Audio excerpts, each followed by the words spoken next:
You never forget your first 100. Coming into Oban evening rush hour, he stood out like neon. I caught his eyes, clear and keen. I knew what was coming. It happened in slow motion, there's nothing I could do. 4 weeks as a driver.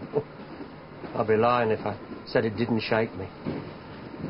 But Trevor Alcott, our divisional inspector, said, "You popped your cherry, son, there's no more to it. Happens to the best of us, off you go." Later, I had 100 Tottenham Court Road. Injured, but still kicking. I got out and laid on top of him, stopped him moving while they eased the train over us.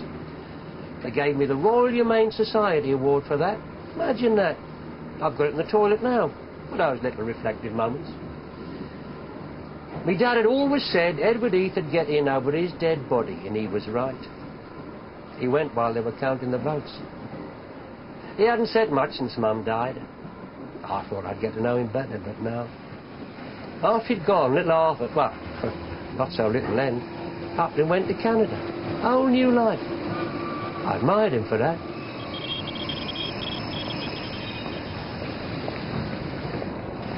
Hello, like sardines in here. Not long to the next station, folks. Hold on tight and mind your heads under the closing doors.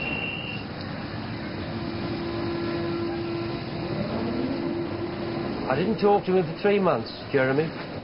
Kept me on thermos, never shared me sandwiches, I hated it.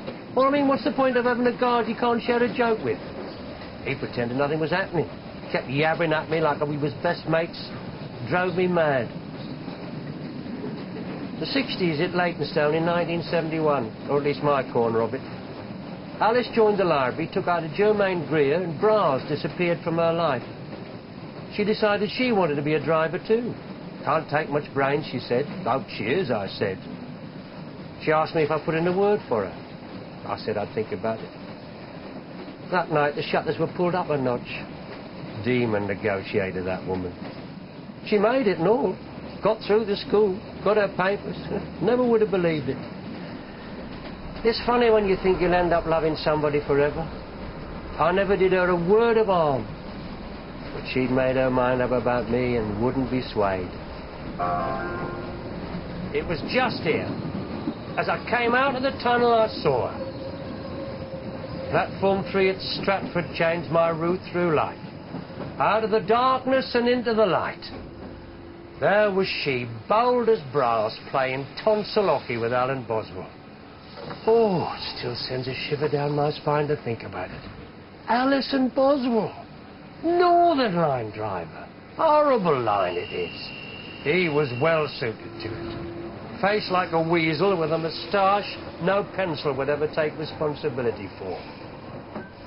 They never saw me, unclocked. Swapped shifts, you see. Never normally been at Stratford at 2:19. She thought she had a timetable for her fling. The timetables are unreliable, see? Should have known that, working down here. Oh, hello. I thought things were going too smoothly. That's one thing I won't miss. Been at the mercy of red lights half the day. I felt cold all over. Trapped in my own little tunnel. On my way home, I bought new locks for the front and back doors. My mind was clear. I'd pack her stuff in a tea chest and leave it by the gate. Just seemed the right thing to do. But when I got home, there was a note sellotaped to the banister. She'd beaten me to it. Gone to Morden to have my needs satisfied, it said. I never heard from her after that. We didn't have anything to say to each other. Not since the canal, really. Every so often I catch wind that she's moved on to another new line. Last I heard, she was killing time on the Circle line. Circle? Fancy wanting to spend your days going round and round and round. Still, she'd done most of the others. She'd been through more depots than a flying Scotsman, that woman. Sorry about the delay, ladies and gents. I'd like to say we'll be underway in a minute, only I don't want to get your hopes up. I wouldn't call it a bender. And no, that's not true. I would call it a bender. A massive, great, stonking bender. The bender to end all benders. To tell you the truth, I don't remember the summer of 1974. All I do know is by the time I sobered up, there was a new Doctor Who. That really set me back, not recognising the bloke flying the TARDIS. It was Jeremy sobered me up. He found me on a Friday, having done the week's wages the night before. Asleep in the doorway of a pub opposite the depot. "You're coming home with me," he said, and I was in no fit state to argue. I only learned afterwards what he did. Got me booked off for a month on full pay, no disciplinaries, no questions asked. Let me stay at his gaff. My mind was too full of Alice and the things of us. Did nothing except drink tea, smoke rollies and study the form. And when he came home, we'd talk. Talk like I'd never talked to another human being, let alone another bloke. And during the course of that month, he became my one true friend. He got me back on the rails. And I realised then just how wrong you could be about somebody. Oh, it makes me blush now when I think about it, how badly I treated him. He even sorted me shift out when I got back. First train out, Christmas Day 1974. Well, he knew I'd have only stewed over Christmas. So there we were, whole line covered in snow. Orange glow lighting up the early morning. I eased the train gently through that silent world and out onto the soft white sheet ahead. And all around me, trees covered in snow like on Christmas cards. And up ahead, all you could see was white, unspoilt white perfection. I let my mind drift like I was driving through the clouds, up to heaven. And as we accelerated through the snow, I slipped back into my real life. Oh, hello. Looks like he's finished with his tea and buns. You used to get tipped at Christmas then and all. Imagine that now. Nobody tips a tube driver. They might smack you one, but they never tip you. Young girls used to smile at you. Old gents used to tip their at you. You felt part of their lives, part of the city's life. All I can remember from then on is laughing with him. Sometimes when we were setting off on a journey, he'd put a wide stick in my hand, grab me by the arm and march me down the platform screaming, "Out of the way for the driver! Anybody seen his Labrador?" There was one time he made me jam a schoolboy's hat over my head, crouched down behind the controls as we were coming into the station. So all the punters could see was this kid in the cab. Oh, you should have seen the letters that came in. "How are you letting kids drive these trains?" He sorted out my love life as well. No, not like that. But he talked me up. He got me confidence going. "You scrub up all right," he'd say. "There's many a girl on the lookout for a catch like you."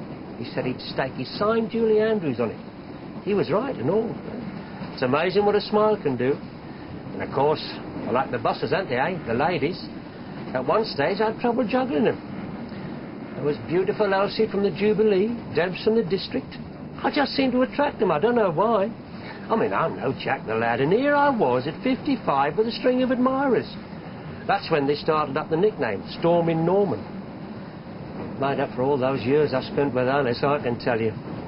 I began to understand what all the fuss was about. Then I met Tanita. She pulled my lever, literally. Some geezer had a heart attack. She stopped the train, had me send for help. By the time it arrived, she'd done the business. Trained nurse, you see. Saved his life and changed mine. She was different from all the Alice. From Alice. I knew I wanted to spend the rest of my life with her. Soppy, innit? But that's the way it goes. Never told her, of course. Didn't want to scare her off. Lovely little creature like her. Just kept stum and treated her right. Look at us now. Her at 40, me just approaching 21, getting ready for our first ever little one. You never know what's round the next bend. I really love her. I'm not ashamed to say that. She takes no rubbish, Tanita, unless you count her fondness for Richard Clayderman. It's funny, but my life has been a truly mystifying journey. Smoothness and bumps, diversions, delays, stops, changes, lifts up, stairs down, intersecting lines, harrowing departures and triumphant arrivals. And just when you think you've reached the end, you find they've extended the track. 10 days he's due. Little boy. Can you believe it, eh? Little boy. Well, we're all more than the sum of our shift patterns. After today, I'm going to see the world. I'll see Arthur in Toronto. Learn to whitewater raft. Find out about email. Read Charles Dickens sing in the bath. Watch your child, my child, grow up. Give him love. It's the friends I'll miss. They're what got me through. Jeremy's gone to Brighton now. Took voluntary severance and opened a pub. They've got the best drag nights this side of Mile End. I'll be visiting him with the nipper, God willing. I'm not a go-getter, see? I'm happy to say that. I never wanted to be famous, have me name in the paper. All I ever wanted to do was drive a tube train. That was a lofty ambition in my day. And it wouldn't have mattered even if it wasn't. I'd still have done what I'd done. Try everything, regret nothing.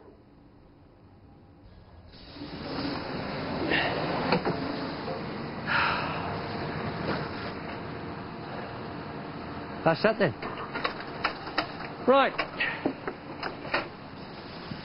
Reckon I'll ride the BR to Canvey Island, complain about the service. All change, please. All change. Thank you for travelling on the Central Line.